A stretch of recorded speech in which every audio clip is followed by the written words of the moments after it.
दोस्तों, साथियों और हमारे जितने भी अंडमान के व्यूअर्स है, अंडमान की जनता है, उन सबको मैं बताना चाहता हूँ कि 29 तारीख को हमारे द्वीपों में cabinet minister Parshottam Rupala ji, fisheries minister, dairy and animal husbandry, हमारे जो रूपाला जी आ रहे सागर परिक्रमा का 6वां जो साइट है उनके ऊपर आ रहा है। और पूरे हिंदुस्तान में सागर परिक्रमा का दौर चला और मंत्री जी ने जगह जगह जाके फिशरमैन से डायरेक्टली इंटरेक्ट किया, उनसे बात की, उनकी समस्या को हल किया।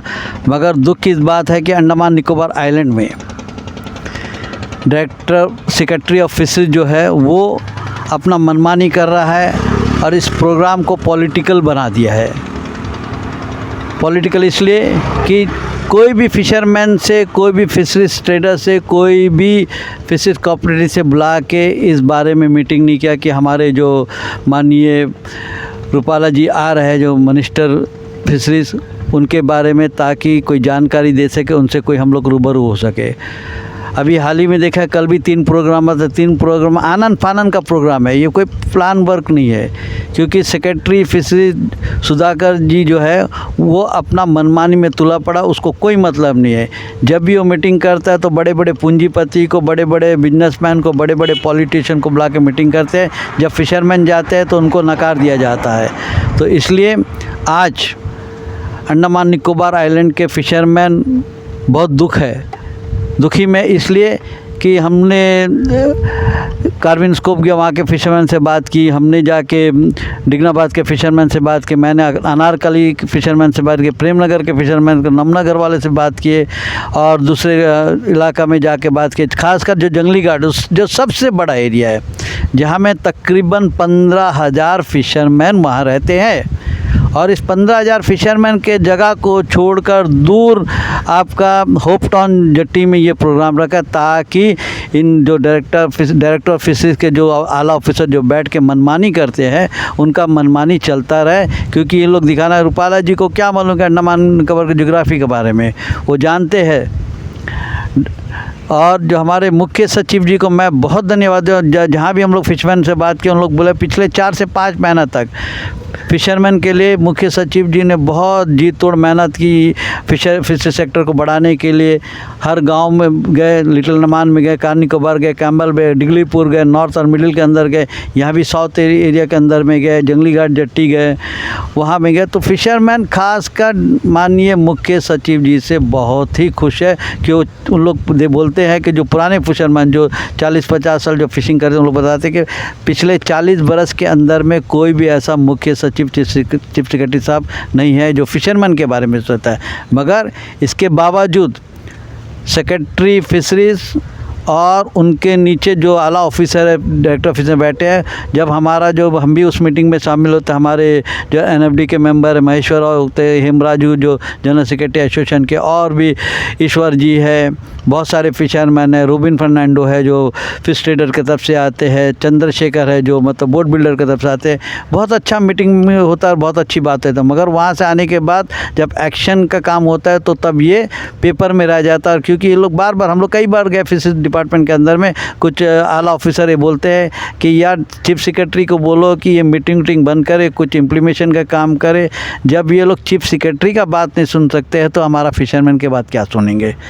हमारा नाराज़गी सिर्फ और सिर्फ जो है, जो हमारे फिशरमैन की नाराज़गी सिर्फ और सिर्फ है जो सेक्रेटरी फिश सुधाकर जी अपना मनमानी तरीके से अपना काम करते हैं, ऑफिसर को डराते हैं और नीचे के जो ऑफिसर सबको डरा के काम निकलवाते हैं और टाइम बॉन्ड बोलते हैं। टाइम बॉन्ड का मीनिंग क्या होता है?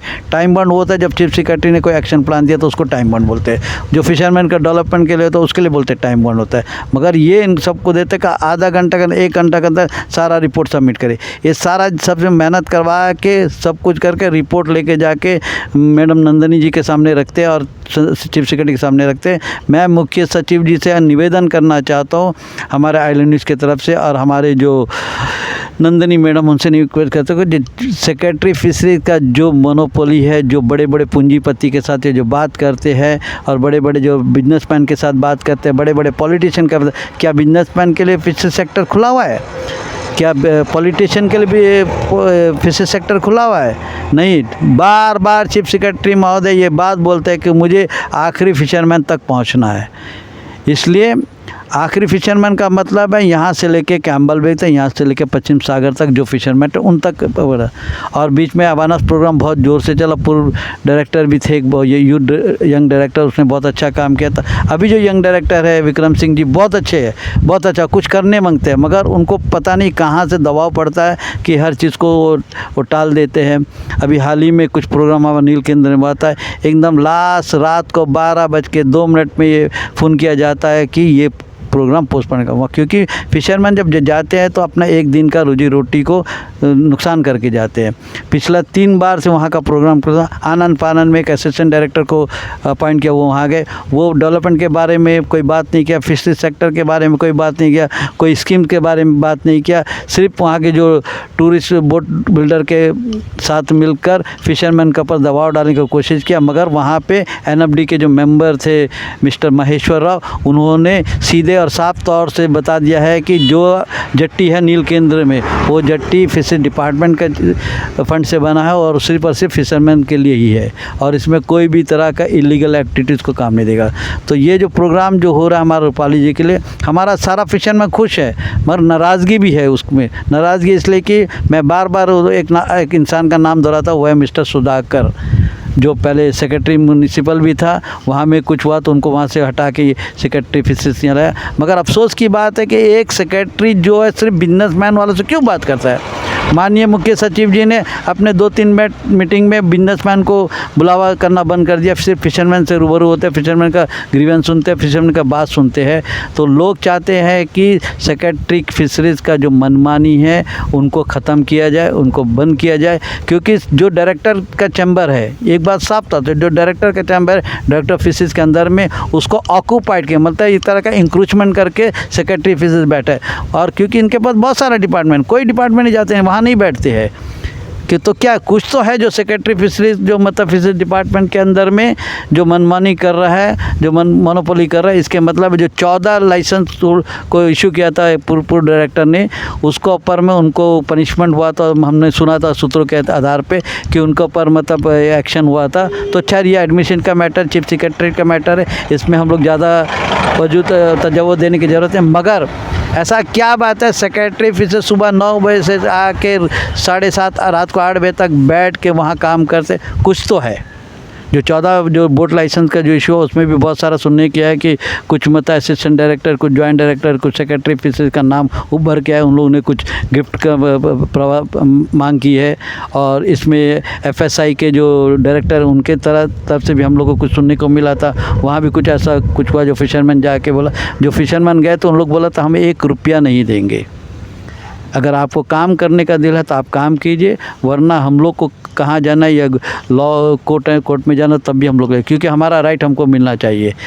क्या वजह से लाइसेंस को रोका था, ऐसी भी सुना है। कुछ फिशरमैन ने कहा है, उस वक्त हमारे NFD के मेंबर महेश्वर राव जी मौजूद थे, उन सामने आके बोला है कि हम लोगों को मतलब प्रेशर डाला जाता है कि आप लोग को लाइसेंस लेना है तो हम लोग से आके मिलिए, और हम लोग के लिए मतलब कुछ साधन मुहैया। साधन का मीन्स क्या, गिफ्ट का, आप लोग सारे जनता जानते हैं, क्योंकि आज फिशरीज डिपार्टमेंट भ्रष्टाचार का अड्डा बन चुका है, भ्रष्टाचार का अड्डा बन चुका है। क्योंकि पिछले आप लोग देखा है फिशरीज फेडरेशन का बहुत बड़ा घोटाला हुआ था, उसमें 6 लोग को जेल में जाना पड़ा, उनका पर बड़ा केस बना, और 4,500 पेज का उनका चार्जशीट भी बना है।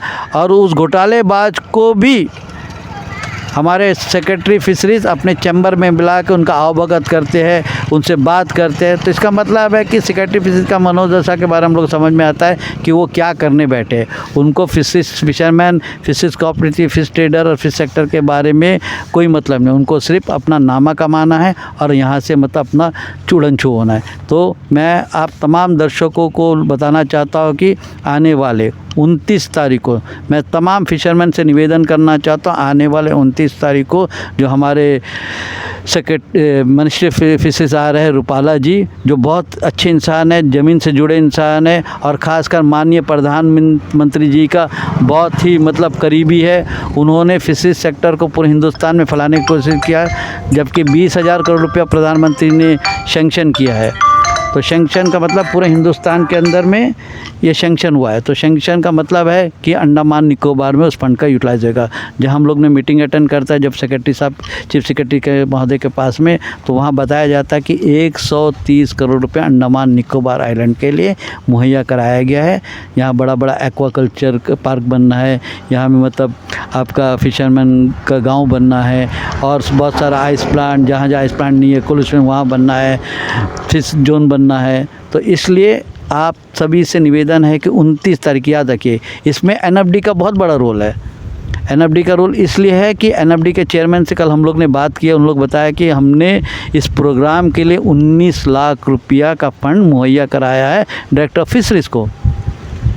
तो डायरेक्टर फिशरीज़ को इससे पहले भी मैडम ने बताया कि काफ़ी फंड मतलब जो आपका ट्रेनिंग्स के लिए और प्रोग्राम के लिए हमने मुहैया कराया है। तो अभी तो बहुत सारा प्रोग्राम कई जगह में हमारे फिशरमैन भाई खुद उस प्रोग्राम को अटेंड करते हैं और ख़ुद वहाँ में जो खर्चा करते हैं। तो इसलिए मैं तमाम दर्शकों से एक निवेदन करना चाहता हूँ, अंडमान निवासी निवेदन करना चाहता हूँ, 29 तारीख को शाम 2:30 बजे आपका होप टाउन जेट्टी में एक प्रोग्राम होने वाला है। आप तक सभी से अनुरोध है।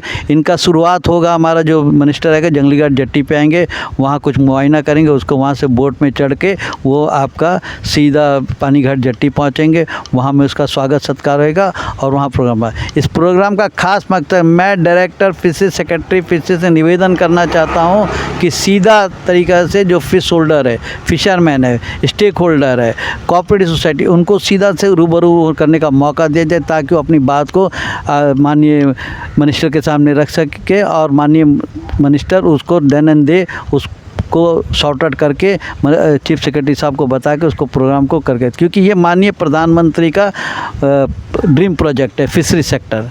ड्रीम प्रोजेक्ट आपने देखा कि प्रधानमंत्री नरेंद्र मोदी आने के बाद हिंदुस्तान के अंदर में एक फिशरी जो है आपका जो मिनिस्ट्री अलग से बना है। क्यों? क्योंकि उन्होंने पिछला 2019 में दौरा किया था, जब अपना इलेक्शन के वक्त में उन लोग देखा था कि हिंदुस्तान के अंदर में फ़िशरमैन बहुत बड़ा तादाद में है, बहुत बड़े उनको सहूलियत नहीं मिलता, जो उनको कुछ मिलना चाहिए, सब्सिडी मिलना चाहिए, उनको सहूलियत मिलना चाहिए। तो प्रधानमंत्री ने अपने दिमाग से मन की बात में भी फिशरी सेक्टर के बारे में बात किया कि उन्होंने फ़िशरमैन के साथ में एक अच्छा से मतलब तालमेल करके उनको मुहैया कराए। मैं माननीय मुख्य सचिव से निवेदन करना चाहता हूँ कि डायरेक्टर ऑफ फिशरीज़ के ऊपर ध्यान दीजिए ताकि इनमें जो भ्रष्टाचार का जो अड्डा बनने जा रहा है, बन चुका है, उन पर रोकथाम कीजिए। धन्यवाद।